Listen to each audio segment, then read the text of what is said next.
Hey again, I'm anything but an expert, but I thought we'd have a chat today about living in a caravan park, my experience of living in a caravan park, and let's talk about some definitions of who is a resident. In our instance here, a resident is someone who owns the dwelling or partly owns the dwelling but rents the site. If somebody is renting the dwelling and renting the site, they're not technically a resident. Also, a lot of people have a dwelling, a unit, a cabin, a caravan and an annex, and they use them as a holiday destination. They're not a resident either. They're called an annual.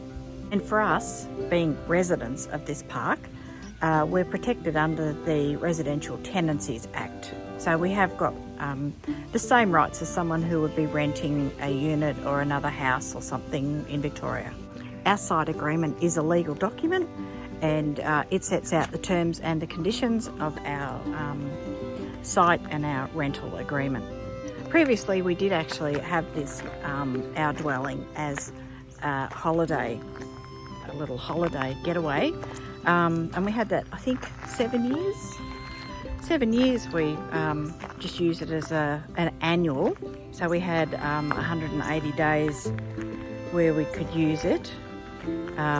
And then we just paid a quarterly fee to have the dwelling sitting here on the land, but not a resident, so you couldn't just sort of come in. And you couldn't be here for 180 days straight.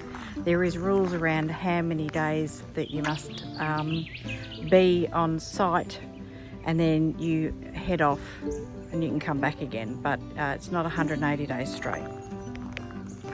And just like a normal rental agreement, isn't it lovely that when something needs to be maintained, of course if it's your dwelling, you've got to maintain it yourself, but if something is not right elsewhere in the area, the owner has to take care of that.